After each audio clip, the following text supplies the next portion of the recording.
do start at 1:30. So, Mr. Johnson, we will welcome you to come forward with your team. This is an informational hearing that the Utility and Energy Committee is holding today to give Mr. Johnson, who is the new CEO of PG&E, an opportunity to meet with the committee, to give us an opportunity to ask questions of you, for you to be able to make an opening statement. And then we will, at the very end, after members have had an opportunity to have a dialogue with you, then we will open it up for any members of the community or the public who's here that would like to address us. I'm going to just make a quick opening statement, and then I'll turn the floor over to you. And again, we thank you for being here. But I also want to, at the onset, first recognize the PG&E bankruptcy, which is a paramount concern to all of us, but is not subject of today's hearing. Due to the complexity and legal confidentiality of the bankruptcy proceeding, it is not advisable to address these issues in this forum at this time. However, I do want to acknowledge our tremendous concerns with the adverse impacts of the bankruptcy on the state, on our ratepayers, and particularly on fire victims who need resolution of their claims as soon as possible. We are monitoring the proceedings and will continue to do whatever we can to facilitate moving forward and moving the utility out of bankruptcy as soon as possible. Mr. Johnson, I'm anxious to hear from you today and curious as to what you were thinking when you took this assignment. But more importantly, we all need to hear your vision of the utility, how you're going to ensure that we have safety on our grid and as safe as possible in a climate with growing threats, how you can strengthen PG&E's safety culture and operational effectiveness, and how you're going to lead the utility's transition to zero carbon resources. You have no doubt heard, Mr. Johnson, that many of us are a bit concerned about whether you are the right fit for this utility at this time. You have a utility that is under the control of 2 federal courts.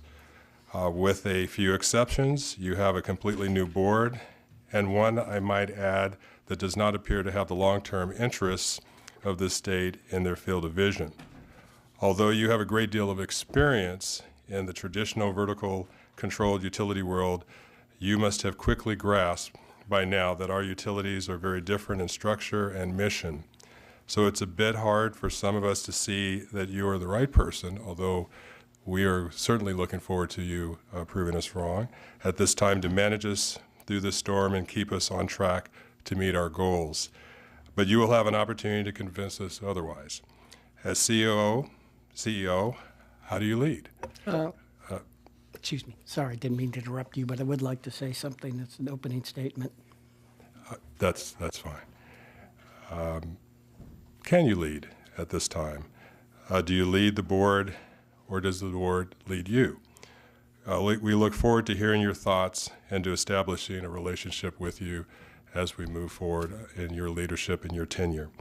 I was at this point going to turn to you to have your opening statements, at which time I will turn back to members of the committee, and I'll first at that time turn to Mr. Quirk, Dr. Quirk, to give him an opportunity and others to have an opening statement as well.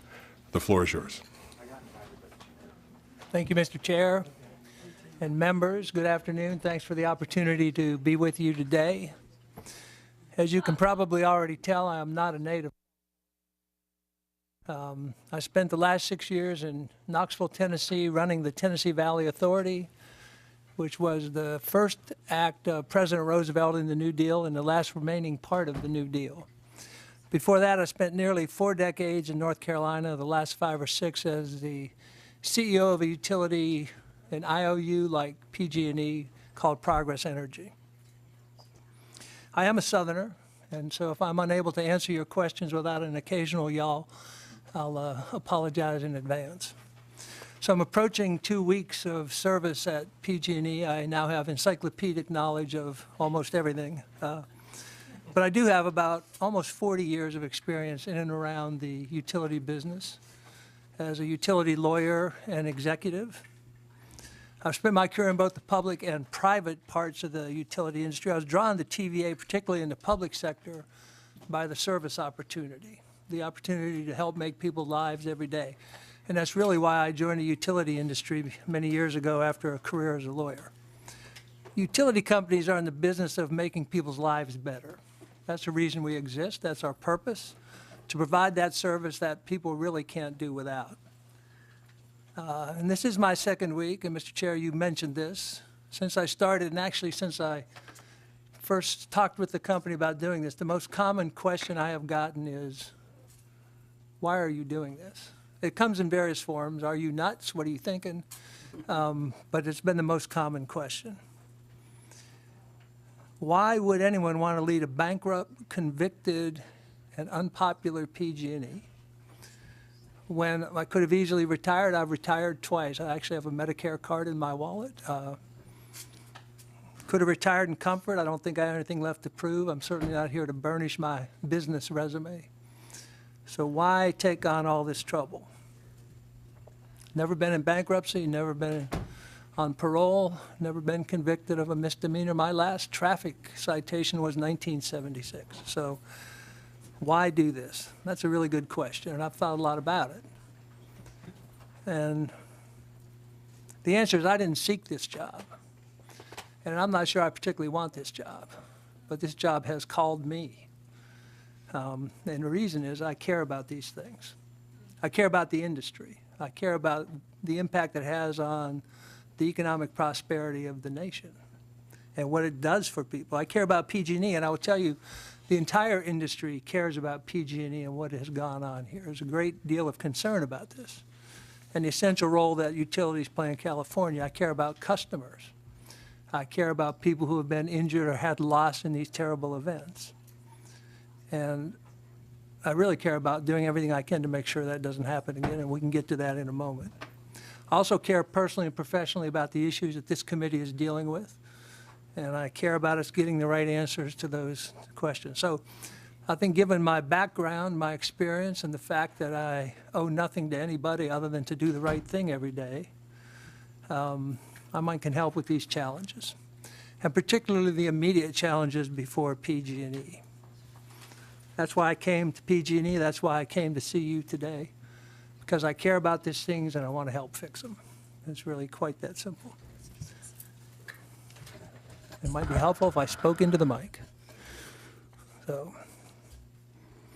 So apart from who I am and about me, the other big question is, what are you doing about wildfire safety? I want to answer that in two parts. First, what PG&E is doing, and then what I'm doing as its CEO. So we've launched a program to visually inspect every inch of our equipment in the high fire threat districts. Literally hundreds of thousands of structures, poles, all kinds of equipment, spanning literally tens of thousands of miles. And have been providing updates on this to the CPUC and others. We've intensified our vegetation management in those areas, increasing the clearances around the equipment, targeting particular tree species that are most problematic in fire season. We've expanded procedures for turning off the power for safety during wildfire threats, and increasing our customer mitigation activities and education activities so they will know what to do and how to remain safe in those instances. And I'll tell you, these are all important things. These are vitally important. And I believe Sumeet Singh is coming maybe next week, the head of our Community Wildfire Safety Program, who is really the brains behind this operation, and he will have much more detail. So these are important, but I do know this. There's nothing that Sumeet or I or anybody at PG&E can say that's going to matter one bit. There's nothing we can say that matters one bit unless we live up to our words and our commitments. Cannot restore trust without results. You can't restore relationships with rhetoric. So I do know this after 40 years of doing this. We can only do that with results, with our performance. And those results have to be based on focusing on the right things and clear accountability for the results. And that's where I think I can help. In my time at TVA, we achieved the best safety record in the entire 85-year history of that entity. Every year I was there, we were a top decile performer in the industry in safety. On the safety front, we will be bolstered by Chris Hart, the former NTSB chairman, who is going to be a special independent safety advisor reporting to me. And so I will tell you, we will be laser focused on safety, but I won't expect you to believe that until you see the results. You know, the outcomes for the people, the citizens, the customers have to be better here. I mean, that's part of the reason I hear that. The outcomes have not been good. And I think the outcomes have to start by changing the focus on safety. And not just for safety's sake, which is important, but if you look at almost any industry, the safest entities are also the most successful. You can draw a direct comparison to successful companies and their safety records. And safety culture simply can't be imposed from the top down. I'm not going to change anything by saying tomorrow, okay, we're all going to be safe. That's not how it works. What you have to do is make sure everybody is aligned on what's important, the right behaviors, the right standards, and it's following that. Safety culture is about alignment at the personal and organizational level to a set of behaviors and beliefs, and then a commitment to your fellow worker, to the community, to the customer. And my challenge as the leader is going to be to instill these traits and this commitment. This is a problem we need to solve. And I'm personally aware of the impact of these things. In my short time here, I've been to Paradise, to Santa Rosa, and to San Bruno. And I did none of that as a publicity stunt. I will tell you that. I don't do publicity stunts.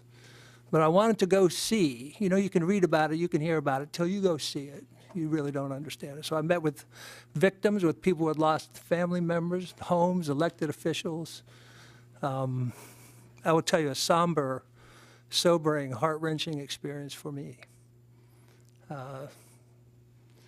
which just furthered my resolve to say we need to make sure we're doing everything we can to not let that happen again. The other thing we have to focus on is the clean energy goals here in California. One of the reasons I joined the industry, and particularly in my time at TVA, was to help conserve our natural resources. I believed in climate change, and I'm on the record since the early 2000s. I've read some stories about what happened to TVA that are not quite factually accurate, and I'll be glad to clarify that record. When I was at Progress, we were the first company in the Southeast to start closing coal plants.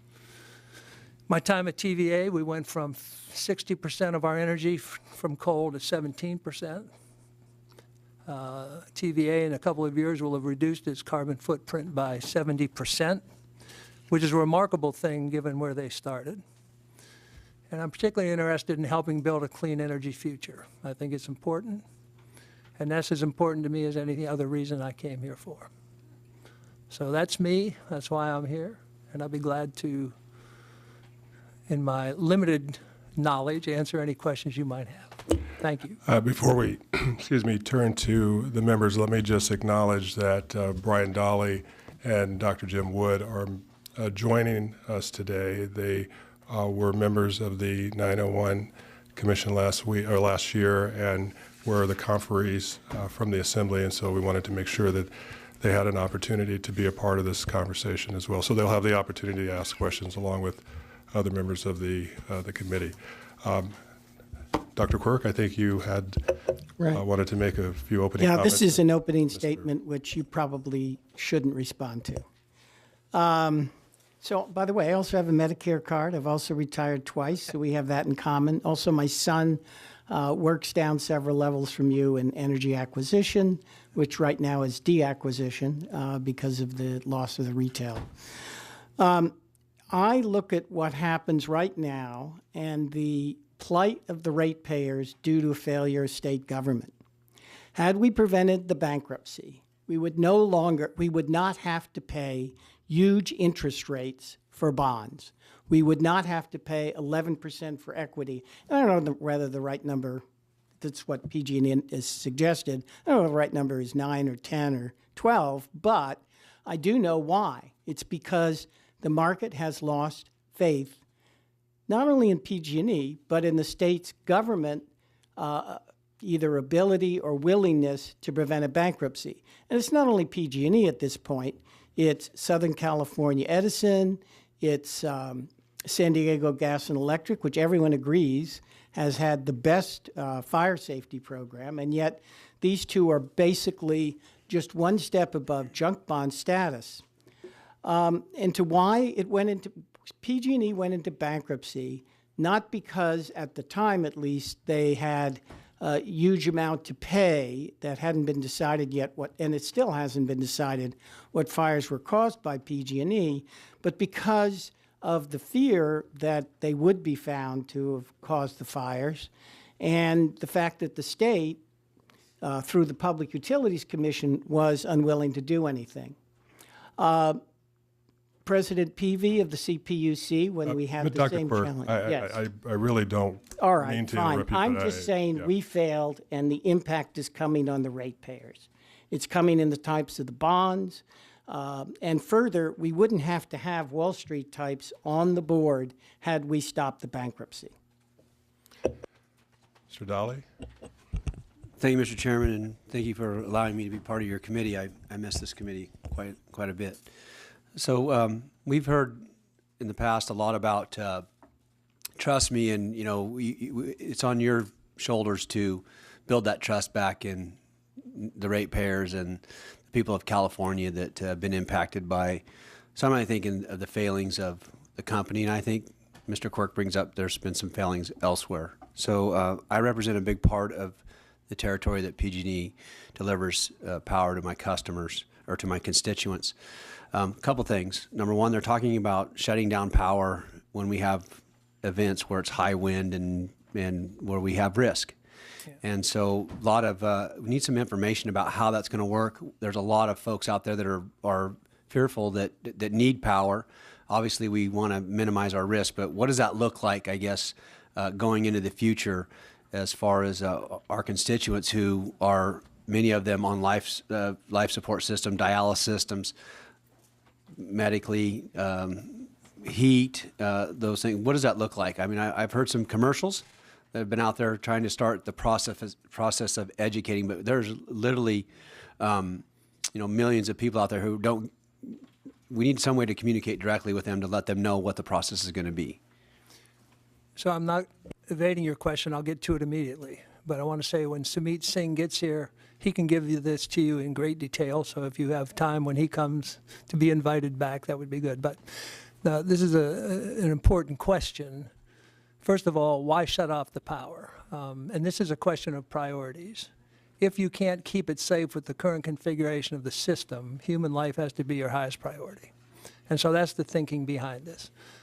We weren't well prepared last year.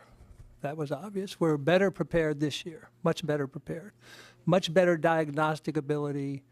And I can't give you the periodicity with which we will do this, but we have spent a great deal of time preparing for this and working with local governments, local EMS, so that people will know where to go.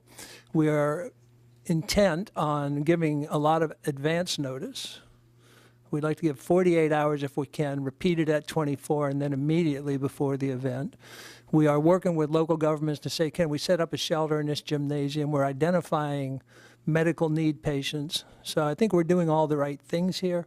There's still a little coordination to go, but I think we certainly understand the issue, and I think we're doing all the right things to make sure we're ready. So last year, they actually shut the power off before we had the events, and I know Dr. Woods in my district, but it was 4 days before it came back on. So nobody was expecting, the wind event was over, the heat was gone, and it was 4 days later that farmers were trying to figure out how they're going to water their fields. I mean, I was getting calls like crazy of people like, when is it actually going to come back on? So I guess for me, I want to be able to be safe. Yep. And I want to avoid those risky times, but those times are short windows that we need to actually shut the power down. Yep. And we need to be able to figure out how we're going to assess, because what I actually called PG&E myself and said, when am I going to get power back on my district? Yep. And they said, as soon as we survey every single line. As you just stated in your opening comments, there's tens of thousands of miles of lines out there. Yep. And I know that you're talking about just areas that are shut down, but we have to have some sort of a system in that's not going to be 4 days every time, because the next event, pretty soon you could be 8 days without power. Yeah. And that's not acceptable either. No. Is we have to have a system in place that allows us to be able to shut the power off during those events where we know there's a high risk, and then be able to get it back on in a fashion where people aren't totally impacted as well at the same time. So when I heard that the restoration time was 2.5 to 4 days, I have to say my jaw dropped. And this is not an excuse, but this is a fact. The transmission system was built to remain in service. Right? The focus has always been, how do you keep it working 99.999% of the time? And turning it off is not something we have had experience with. We turn it back in when there's a failure, so that's part of the problem, figuring out how to do this. And I would say the physics, I don't want to get too far into physics, but the physics of re-energizing a transmission system are not as simple as throwing a switch. There's some complexity to this. None of that goes to the point of 4 days is ridiculous. I got that. And I agree with that. I think we're in better shape. Over time, there is equipment you can install on the line that's in the plan that makes this a lot easier. I won't bore you with those details, but we will do better this year. Yeah. And I'm going to turn, Doctor, to you as well, but I wanted to just also let you know in the committee that we will be having a hearing next week on the wildfire mitigation plans, and then the other two utilities will be here as well to talk about their implementation, which includes de-energization. And that was going to be, so then I'll wait, because part of my question was going to be around that very issue of getting it back on, and just, and I'm sure, and thank you for going out and visiting some of the sites, because I think one of the other things that we deal with, in addition to saving human life, is also the level of trauma that people have lived through and the level of anxiety that they now experience. Children, older people, farmers, people trying to do their business, but then the real fear that exists, and the communities that have been decimated by these fires, and whole support systems kind of ripped apart. And I think we'll see that for years to come, the impact on kids as they live through this. So I guess part of your opening statements, and welcome, welcome, is your opening statement was, you've never been in bankruptcy, So what prepares you to come to a big state like California? And you can see it's raining now, which means to us, that means wildfire season is going to be even worse. Yeah. Brings you to a state like California with our huge goals about renewables. So that's a huge job to work on. Yep. And if you've never been through bankruptcy, what's your plan, or what in your past do you think prepares you to be able to do this? And I guess, we've all read things about you. And how long do you plan on staying? I'll take the last part last. How about that? So I have run big systems. The PG&E is 70,000 square miles. The TVA is 85,000 square miles. And so big systems, that's not a surprise to me. I am a lawyer. I've actually been around bankruptcy, and I've actually done some legal work as a young lawyer, and I hated it, so I never did anymore. But really, bankruptcy is a process. It's not that complicated to understand. This is probably the most complicated bankruptcy in American history, this one. And there's a whole roadshow side industry that goes with bankruptcy. It's all the same people, and they show up. But I have been around a lot of catastrophe. I've dealt with tornadoes, hurricanes, major events. I know a lot about that. The regulatory system in California is unlike anyone else in the country. I grew up as a regulatory lawyer and tried many cases, including cases here in California in the regulatory scheme. So, I have pretty broad experience, regulatory, legal, operational, safety, financial. So I think I come about as close as you can to fitting the bill about what's needed now. And you think about who would come and do this. This is a high-risk opportunity for some people. If you're a 50-year-old rising star, you're not taking this job. I have no career risk. That's part of it for me. It's really, I meant when I said the reason I came is I think I can help, and somebody has to help. So I'm willing. That's part of it. So I had the terrible experience, but growing experience of serving on Stockton City Council, and we went through bankruptcy, and that was in 2012. Incredibly painful experience for everybody involved, but we are now, Stockton as a city is now on the rise because we've been able to very strategically rebuild from where we were, and you can see the decisions people made and how they led to the city being in a much stronger position now. When you leave PG&E, what will you look to know that you have left it better than you found it? Great question. First of all, no more of these big events. I mean, that's got to be the first thing. And if you look at the history over the last 20 years of repetition of events.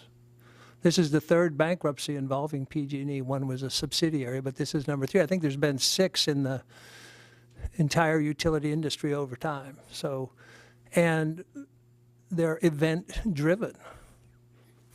So first thing,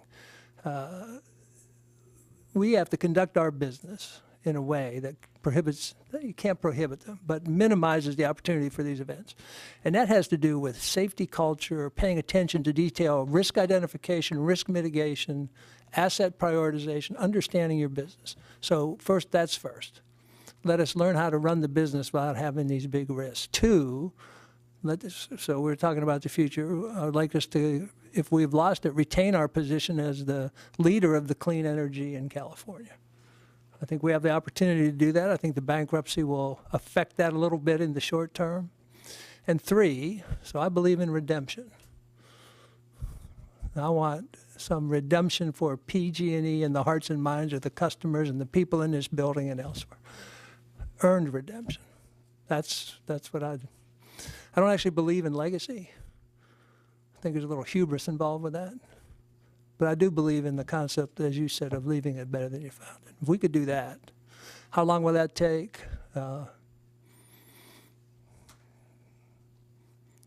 long am I willing to do this, I guess, is a better question. Young, healthy, fit, willing, about as long as it takes, I think. You know, I didn't come here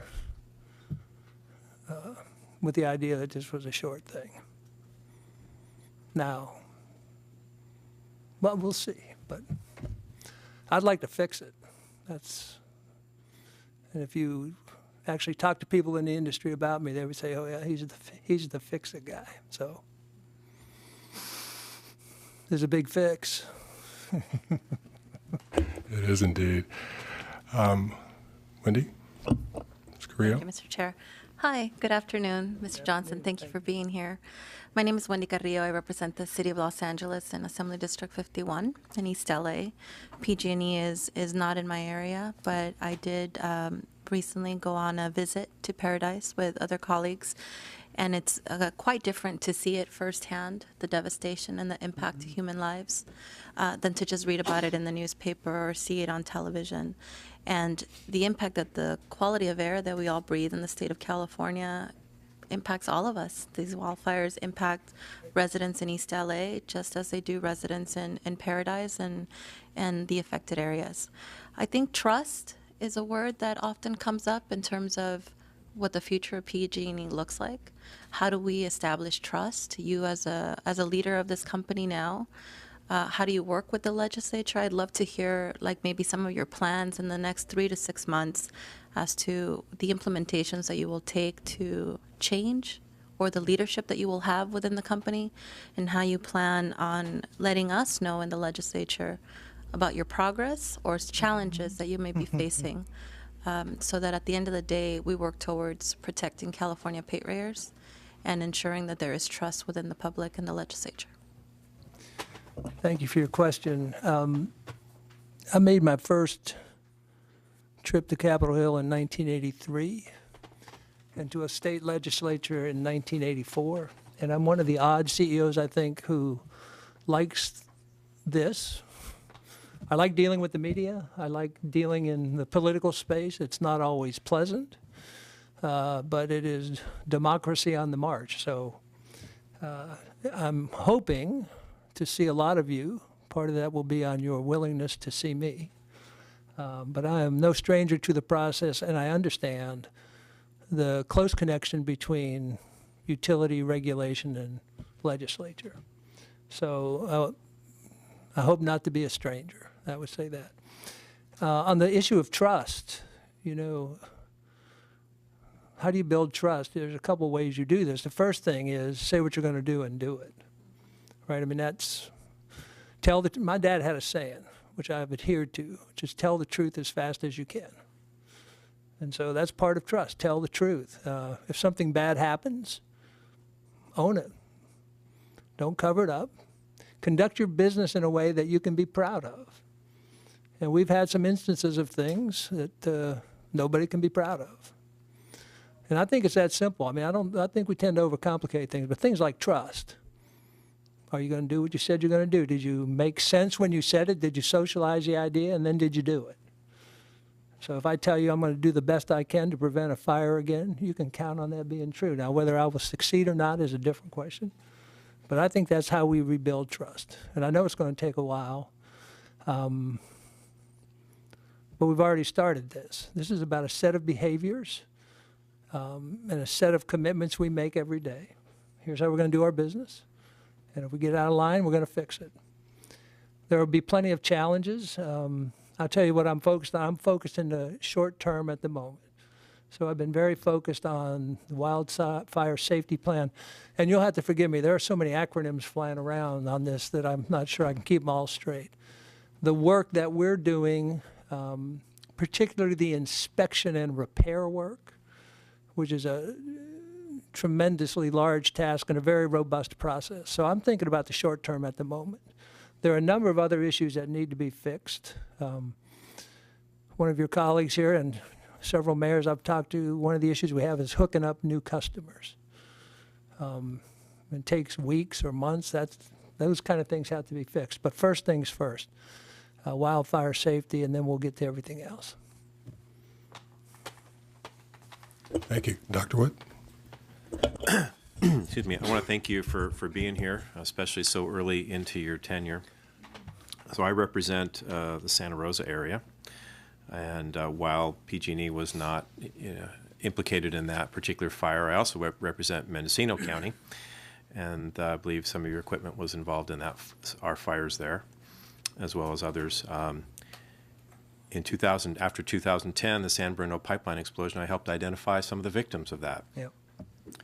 I identified the victims in my fires, and then I identified victims at Paradise. And I'm tired of identifying victims. And all of those have a link to utility. I would have thought after the San Bruno explosion in 2010 that the company might have taken an approach, wow, if our gas lines are like this, maybe we ought to be looking at everything. But I don't think that happened. If it did, certainly wasn't publicized. So as we go into your tenure and as you are inspecting all of these thousands of miles of lines, are we looking at everything? Because I think we could have missed a golden opportunity in 2010 to really do that on a broader basis. Yep. And I just want to know that we're looking at everything associated with the operation of your utility. Well, first of all, let me say I'm sorry to have given you those opportunities to identify bodies. That's a terrible thing. And my exposure to those three places I've been is just I'll never get over it. So and I think your assessment is correct. I think when San Bruno happened, everybody was focused on fixing that. And so fixed a symptom, a big symptom, but maybe didn't focus on the disease. Yeah. And I think got a little behind on the electric side. I think empirically you could demonstrate this. Are we looking at everything? We're looking at everything now, and we're looking at a level of granularity that I don't think anybody else in the industry has done, maybe San Diego, but we're looking at everything, and we will look at everything, and we will look at the gas and electric systems at the same time. So there'll be no diminution in effort in the gas side. If you look at the gas side performance today, it's pretty good. You know, they got it right, and they're doing pretty well. They have occasional hiccups that are kind of embarrassing, but at the electric side, we're behind where they are on the gas side, and we're going to catch up.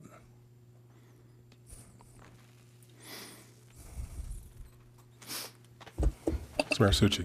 Thank you very much. Thank you for coming to this committee. One of the big issues that this committee has been dealing with is the changing nature of the California energy industry, especially with the growing proportion of energy being procured by community choice aggregators.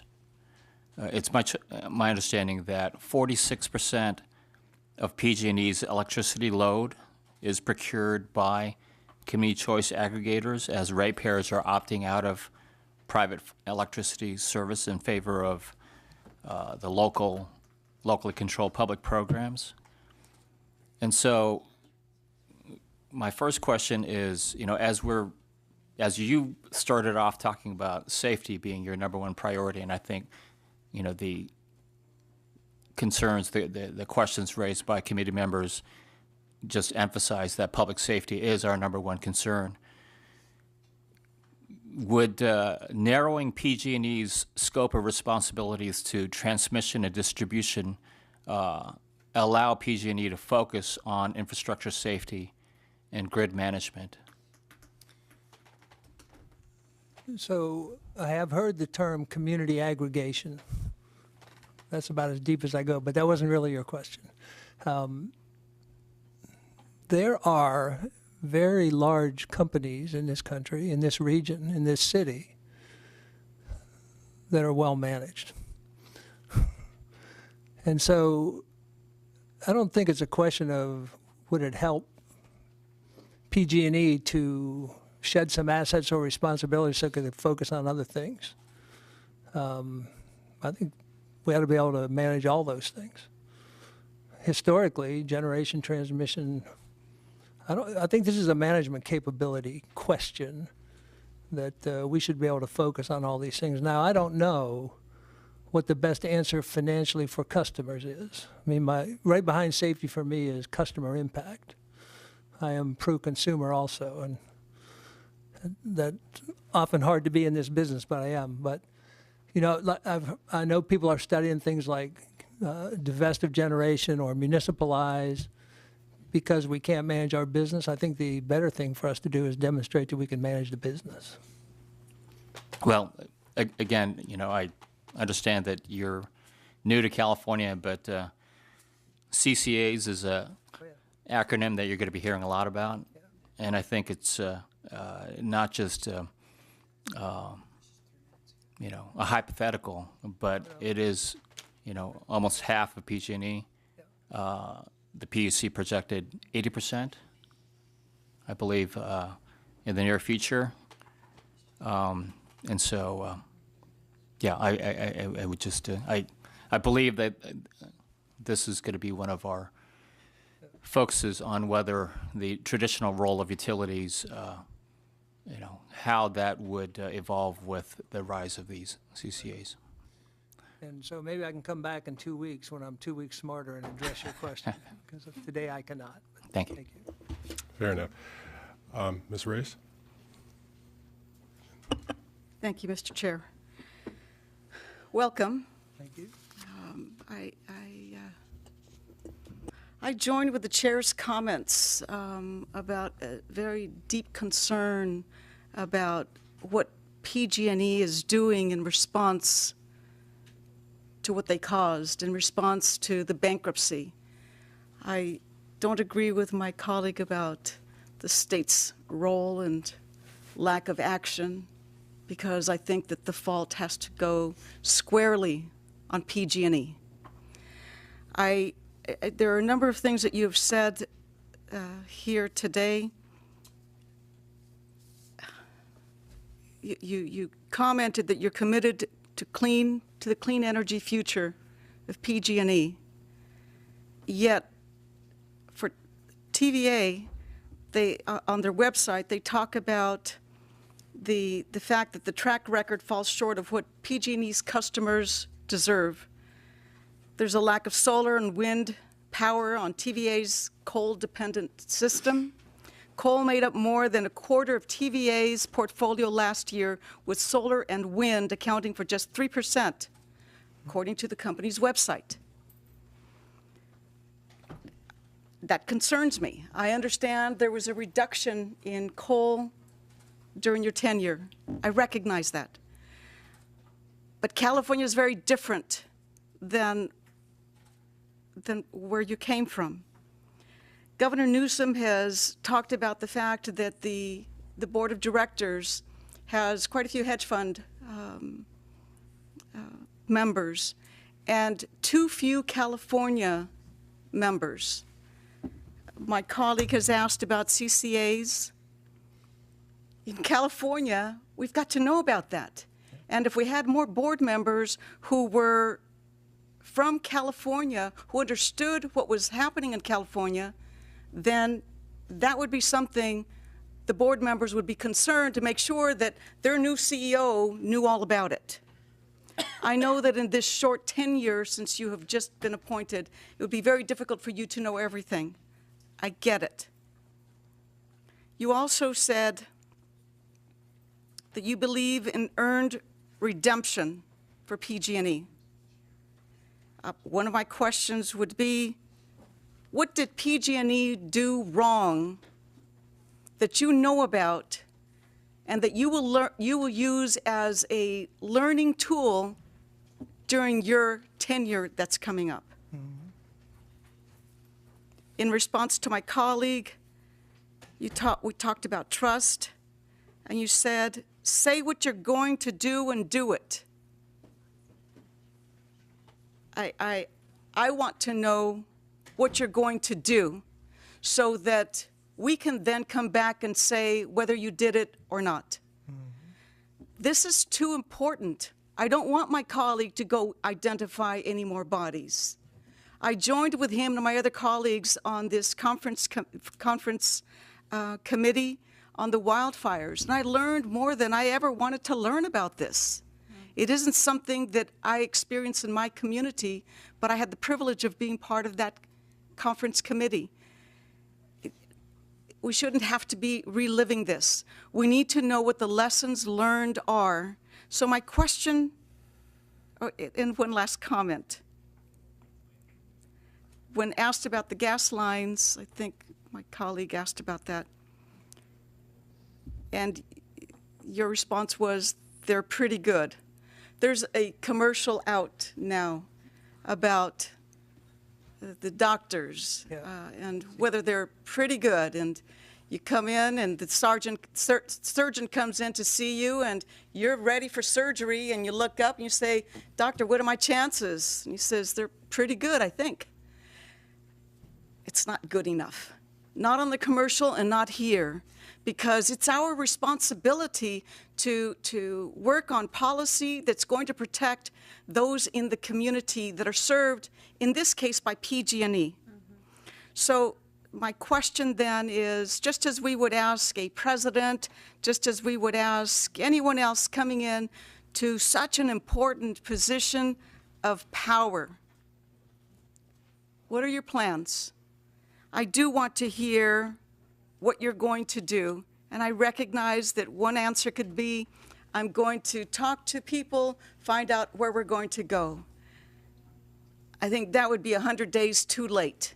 I think if we're going to talk about what's going to happen in the next 100 days, it's important to hear from you, because they would not have brought you in unless you came in with this wealth of knowledge that you've shared with us and that we've read about. But what is it that will happen now in the next 100 days, in the next 6 months? Because I, for one, want to know whether or not you did it when we come back to evaluate.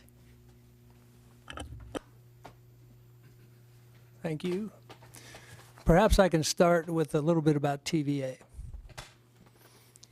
I think here you probably expect your utilities to follow the laws of the legislature and the rules of the CPUC.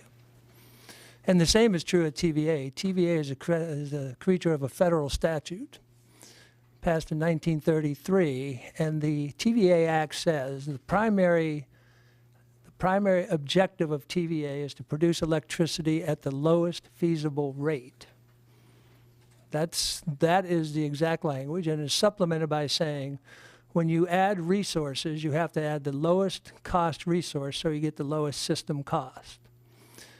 And so that is how they ended up with the system they had, which was coal dependent. Now, what happened in my tenure there and a little bit before that is we retired a lot of that, replaced it with some nuclear, some gas, more hydro, and more renewables. So today, TVA, 60% non-emitting energy, and the carbon footprint is cut in half, and it'll be 70% reduced in 5 years. And so to be able to do that as the lowest cost option was actually, I think, a pretty good body of work by the people there. But the policy here is different. The policy here is cleaner and greener. The TVA Act couldn't be clearer about what TVA was supposed to do. There's a pretty good, is a standard line of mine. I will never use it again. I've seen the commercial. But when I evaluate people internally, pretty good is about as good as I'm ever going to tell them, because I don't want to give them too much credit. But that's a slip on my part.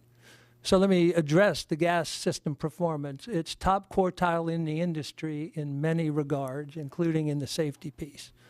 So the gas business, the gas system here is robust, well managed. The risks are identified and mitigated, so it's well beyond pretty good. It's right up there in the top quartile of gas systems in the country. So the lessons learned. Well, part of this I discussed with your colleague. You have to identify the disease, not just the symptom. And the disease was lack of knowledge and understanding about the condition of the assets. And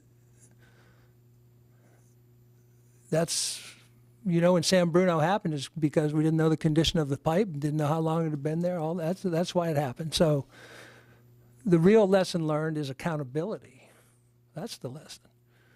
We are accountable every day for providing gas and electric service and other things to people in a safe, reliable, affordable manner. That is the accountability. And when you stray from that, you have events like San Bruno. We get distracted. We focus on I don't know what.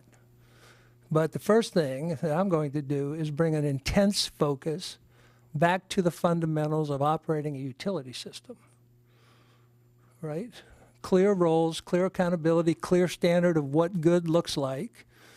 And I've already seen there are a number of places where we're not even pretty good, that we lag the industry in some important performance indicators. I'm going to use industry benchmark top quartile performance as our measure. So everything we do in the electric and gas business is measured. And people keep track of the industry, and we're going to drive toward top quartile performance in every one of those. We have to get a lot of internal processes and other things straightened out. But to me, this is an exercise in returning to mastery of the fundamentals of the business, because it's a very fundamental business. So that's like the first year, right? Now, vision long term, clean, green, affordable, reliable, safe, and a service provider that customers can be proud of. That seems to me to be good place to be and a hard place for us to get. In the plans, and I know that it was in response to one of my colleagues, you talked about on the wildfire safety plan, inspection and repair, be very robust, visually inspecting all equipment, which was hundreds of thousands of miles. Tens of thousands of miles, hundreds of thousands of Equipment. equipment, yeah.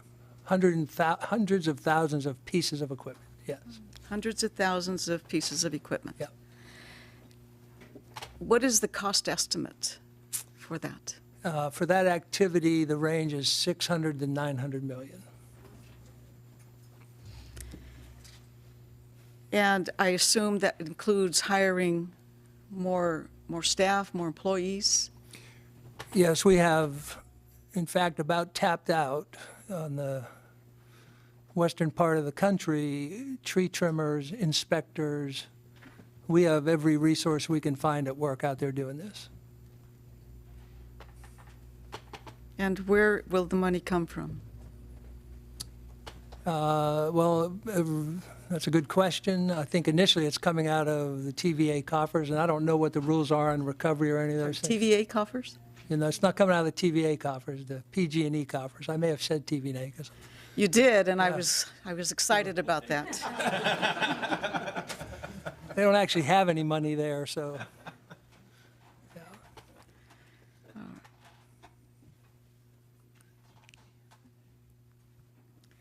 Well, thank you for your honest answers.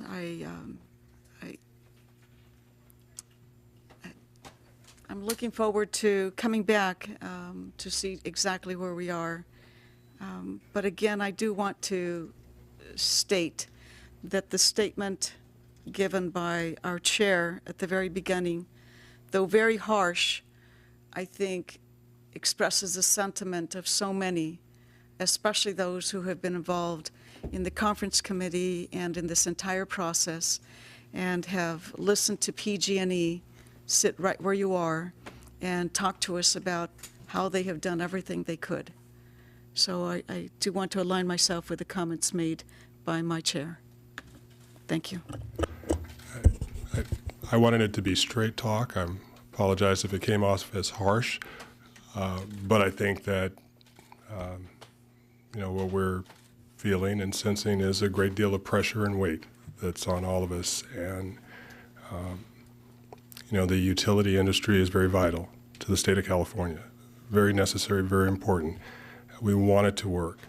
But in this last round of questioning, I think that it's safe to say that where the money's coming from is where it always comes from. And it will probably fall on the ratepayers more than likely. There may be some other configurations of how that ultimately takes form, but I've yet to see how the pie gets cut in too many other directions other than having ratepayer contributions. So Dolly, I think.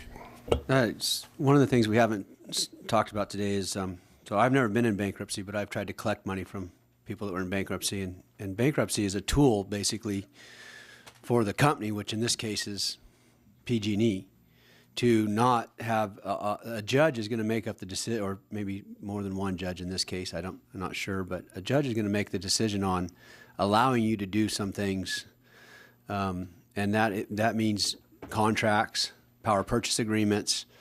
There are a lot of our renewable goals that require power purchase agreements with solar and wind, hydro, geothermal, battery storage. And so would you touch maybe on what your thought process is with the negotiations that you're going to be doing with a judge? And many of our communities are reliant on those purchase power agreements, and many companies out there that have invested millions and tens of millions and billions of dollars in California in trying to make our system more green. What's your take on how those, many of those are in our communities? I know that my colleague in the 2nd Assembly District has the geothermal, which are contracts with you. We have hydro, we have biomass, we have wind, we have solar, and it's all through the state. And those are all purchase power agreements that are at risk, I believe, in a opportunity where a judge and a company can say, hey, look, maybe we're paying, I know in some of those early contracts for solar, it was 22 cents for 30 years. And now you can buy solar for about 3 cents. And so what does it look like? Where would you say the company, obviously you're in the business of saving this company at the same time, right? Which is part of your role as the head of the company as well. So could you maybe address what your thoughts are on those? And there's a lot of employees and people that work for those assets that are available to the state as well. So you start out by defining bankruptcy right, which is a process to get all your claims in one spot in one court with one judge, figure out how much you can pay, and then allocate it. That's the basic process. As part of this, contracts are reviewable. And I am not evading your question or any of those things. I'm not hiding. There's no decision and no close to a decision on the question about the PPAs. Just, we know it's out there. There is a dispute between the CP, well, I don't know if it's a dispute. There's some confusion about who's actually in charge of this question, the FERC, the CPUC, the bankruptcy court. I don't know the answer to that. And I don't, I'm far be it from me to get in the way of your trying to answer this question, but I think we tried to establish at the onset that we were not going to drift into the bankruptcy issues for a variety of reasons. And so, no, that's okay. But I think it's important that there's a recognition that some of the things that you've talked about are part of the conversation, and those are yet to be determined. But if you have some... Well, without getting deeper into this, I understand the importance of these contracts. So this is not a casual issue for me, but it's just not, we haven't gotten to that point yet. Okay. Dr. Wood? Yeah, just a question. You said that, I think it was asked, one of my colleagues asked, what is this going to cost to do the inspections of everything? Was that was just that 600 to 900 million? It was just to do all the inspections, or are you talking about repairs as well? Because you don't know what you're going to find. No, so that is the inspection and repairs, both. And that includes like tree trimming and other things as well, or is there? Yes. Are there additional layers that? Well, there's always. I'm sorry, I didn't mean to interrupt you. There's always vegetation management. We used to call it tree trimming. It's now vegetation management, and I think we have doubled our effort in that regard starting in last year. The 600 to 900 has to do with the new programs we put in place, and they are inspection and repair. And they involve the visual by a trained observer, but also we're using drones. And it turns out the drones can see a lot better than humans can because you can get the angles. And the drone work and the high resolution of the pictures. And then we have large rooms of trained engineers and others who can look at these pictures and say, there's a washer missing there. There's a cotter pin that's bent. So it's both inspection and repair, and it's a very high-tech kind of process. Vice Chair. Thank you. Appreciate you coming and talking with us. I think we all need to recognize that it is in a very difficult spot and that you are new. But there is obviously some undercurrents of real concern here. And I would like, without getting into, and if I stray into the bankruptcy as part of this, help me out of that hole. Part of building trust, I think, is to get an understanding of the leaders' vision and imagination for what PG&E is going to be. I'm not sure that you can be faulted for what happened yesterday. You have a challenge to really get wrapped around today what's going on. But if you're here for a while, it's going to be the tomorrow that I think all of us are going to want to be encouraged that there will be a PG&E that is imagined and actually significantly different and improved, perhaps, than before. What do you imagine? What are you attempting to try to do as the person at the top of the pyramid to redesign and perhaps modernize and reimagine what PG&E is going to look like? I mean, we're 19 years into the 21st century. We're the 5th largest economy on the planet, and we literally have an electricity grid that I think is slowly disintegrating, and it's a lot of concern for many of us. What do you see the role as PG&E in the big picture and in California's electricity supply, and what is the imagination going to look like? What does the new PG&E look like? Whether it comes out of bankruptcy, that's another matter. But what's your vision, your imagination, and your heartfelt desire to fix? Yeah, well, first of all, where we are at the moment is survival mode, just to be frank about this, right? So before I can imagine too hard, I got to think we're going to be around to be imagined, right? But I have thought about what the future looks like, and I tell you what I think. I mean, I think it looks like a lot of micro grids, much more distributed generation. This probably not good for PG&E's business model as we know it today, but this is a reality of change and technological innovation. I think the transmission backbone in this country, which has served us well, is also one of the biggest vulnerabilities we have. So the extent you can localize things, and we are going to see continued cost reductions in storage, and when you can combine solar with local storage, that makes a big difference. So I see a much more dispersed world, much more localized, some centralized. You're still going to need some superhighways in the system, but I think less and less of that over time is what it's going to look like. In that context, how do you see essentially this decentralization and localization play out with respect to reliability and affordability? We say here that paramount in our policy is reliability and affordability. I think, unfortunately, from time to time, we produce policies that actually reduce reliability and spike costs. I concur with you that I think this decentralization and these microgrids, I think that has some reality there. What do you think the challenges are for reliability and for affordability in that context? There's a reason we have the system we have today, because it was the cheapest way to do it, the most economical and reliable way to do it. When we built the system and operated over the last 100 years, 50 years, centralization, economies of scale, all those things worked.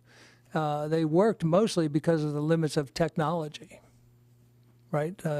How do you send electricity over long distances where you had to go from direct current to alternating current, those kind of things. So it's been pretty static for a long time.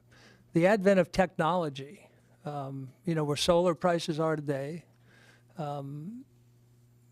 I think this will change. I think there's always a risk of being on the front edge of this.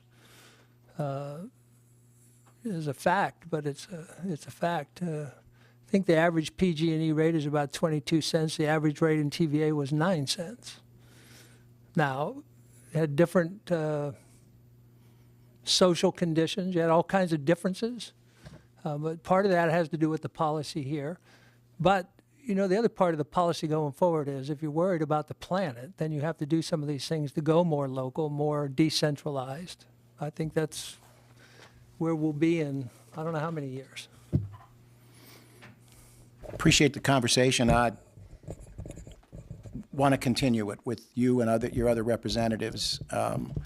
I think we've got some real challenges looking at what the 21st century grid is going to look like, and I think we're kind of helter-skeltering it.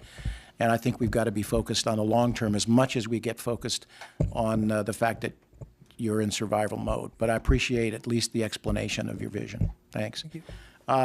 I guess I have the gavel, and who wanted to be recognized?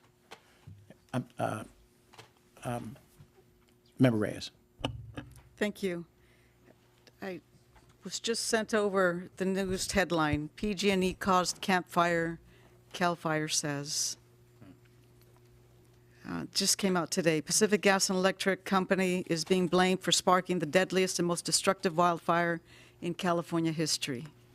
A new headline. I want to go back to the cost of 600 to 900, and I know the question was asked about ultimately where does it come from,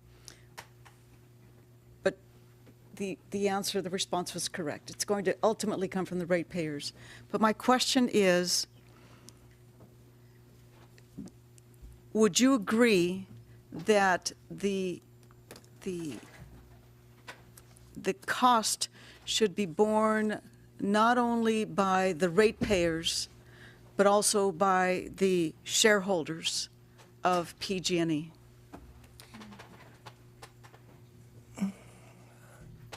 That's exactly what will happen in the bankruptcy.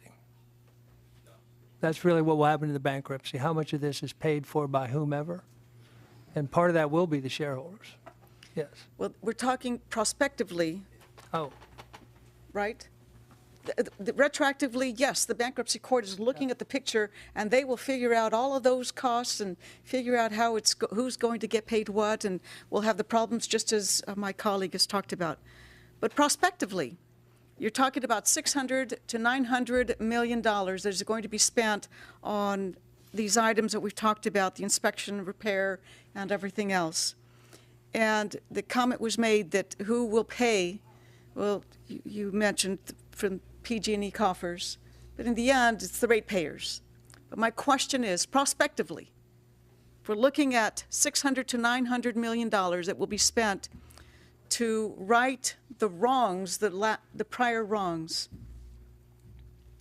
should it all be from the ratepayers' pockets, or should the shareholders also pay a part of that? I think if it's righting previous wrongs, the shareholders should pay their share of it. And in the future, when these expenses are made and it all falls on the ratepayers, would you agree that shareholders should also have a share in paying for this? Yeah, in the instance you have described, yes. Thank you. Thank you. Are there any other questions from members? Ms. Carrillo? Thank you, Mr. Chair. More of a comment to go back to my previous question about your relationship with the legislature, the back and forth conversation that's going to be needed, several of the issues that were brought up today. We understand, and I understand very clearly, that we may not always have access to you. So I hope that in the process of how we work together, you trust the folks that you've hired to talk to us directly, to communicate very clearly and very transparently some of the concerns that have been raised here today, and that you trust your team that works with us on your side to be able to convey to you the sentiments of the legislature, as well as the direction that you're willing to take, the new direction for PG&E as was described here today, the new vision that you have. And at the end of the day, we are protecting ratepayers for the state of California, and that we move forward in a vision that works for everyone. While I know that that pathway will be challenging, won't be easy, we may often disagree, but at the end of the day, that we build the trust that we need to build both within your company, within the legislature, and for the people of California. Thank you for that comment. I'm hoping I am available as you would like to see me. I will make that a priority. So far, the people that represent us here, I think, have done a good job of explaining to me what you're saying to them. And it's been very similar to what you said to me today. And I would expect that I would have the unvarnished truth spoken to me by the people I work with. So, and if I hear otherwise, we'll have new people working here. There you go. Well, let me just say that I appreciate your candor and your thoughtfulness behind your responses. As I mentioned at the onset of this hearing, it is It is a hearing, but it is an informational hearing, and we had indicated that we would make some time available for the public to address us. I'm going to take that opportunity now.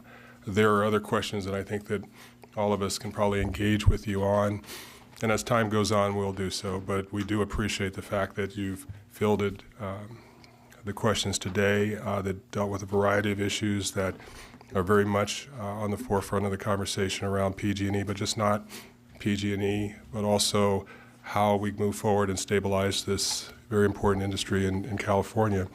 And before I take public comment, I think that we're all probably hearing and becoming more aware that the campfire responsibilities of the initiation of the fire does seem, based on CAL FIRE's assessment, to fall with PG&E.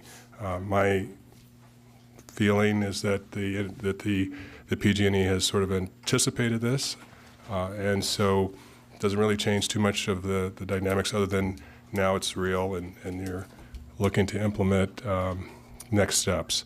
I don't know if you want to take a second to respond. You don't have to, but if you're so inclined to make a statement as it relates to this CAL FIRE determination, I'll give you the opportunity to do so. So I have made the assumption when I got here that PG&E equipment caused the fire. Just made the assumption because that's the best place to start. The company had said in its filings recently it was probable that their equipment caused the fire. So this is it's not a disappointment. It's a disappointment that this happened. Let's not do it again.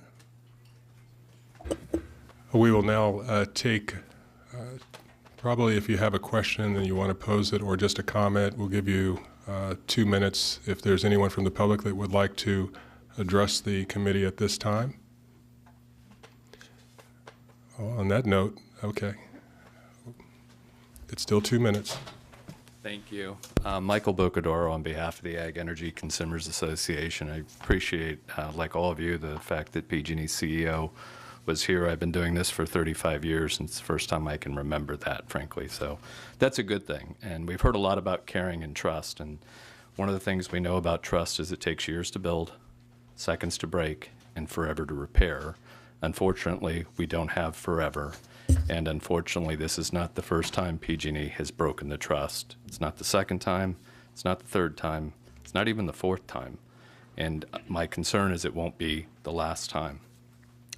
One of the things I heard that was very discouraging today was that PG&E's failure in San Bruno was from a lack of knowledge. I don't believe that. I think they knew their system was problematic. I think it was a lack of priority to spend the money to fix that system. And that's the inherent problem that we're seeing with PG&E. It's profits over safety. Judge Alsup, I think, has honed in on this as part of the probation discussion. He's talked about how they've provided $4.5 billion in dividends over the last 3 years. That's a lot of money that could have gone into safety that didn't. It went into shareholder profits. I don't have a problem with that. I'm a free market guy. I represent a lot of free market companies. But there's got to be a balance there. And that balance is lacking in PG&E. And we're already seeing it even moving forward. And this gets to the questions I think that Ms. Reyes was posing at the end, and we appreciate it very much. And that is shareholders need to own up to their mistakes. We heard today that PG&E's responsible for the campfire. We're going to hear in the next few weeks or months whether or not they were criminally negligent. And all indications are that they could very well be criminally negligent because they knew that transmission line was problematic and they deferred maintenance on those transmission lines for not 1 year, not 2 years, but maybe as many as 4 or 5 years. That's on them. That can't come back to ratepayers. And that's the fear that a lot of us had with 901 last year. That has to be on shareholders. Keep your eye on the ball. The ball in bankruptcy right now, PG&E is preoccupied with reissuing their dividends. They want to start reissuing profits to shareholders. And as soon as they emerge from bankruptcy, there's going to be a push to reissue that dividend. Those dividends should go to pay for any responsibility they have from all of these fires before ratepayers are asked to pay, not after. So we need to focus on that, and that's something that you're going to hear a lot about in the hearings that come after this today from the ratepayer groups, is focus on that dividend, because that's money. If it can go to shareholders, it can go to pay back the damage they've done over time, and that needs to happen. Thank you. Thank you. Seeing no others who would wish to make a comment or address the committee, let me just thank the members for being here and our ex officio members for your contribution to this dialogue. And Mr. Johnson, again, we appreciate you coming here today and give us an opportunity to get to know you and some of your leadership style. And as you say, all of this is going to be work in progress. And as you mentioned in your earlier statements, that trust is earned, and you are certainly laying it out here that you're prepared to do the work necessary to build the trust. There's still a lot of issues out here that are to be resolved. And as we move forward, we want to be in a position to be able to collaborate. We think that, as we said before, that this industry is very important to the state. And we want to make sure that there's a healthy environment for our utilities, but that their safety is primary. And as we've seen and heard from so many of our members today, we carry a lot of weight around these decisions because ratepayers are always the ones that seem to find themselves in a position of having to absorb bad conduct, even negligent conduct. And as such, there has to be a little bit of a sea shift in some of this. But we do appreciate you being here. We look forward to building our relationship with you, and we thank you, and Godspeed. Godspeed. Let me just, in a closing, let the committee know that on Tuesday, May 21st, we will be holding an additional hearing on safety, and it will be looking at the utilities' wildfire mitigation plans. We expect the release of the draft 901 Commission report later this month, and we'll also schedule an additional informational hearing on that report. And with that, we're adjourned.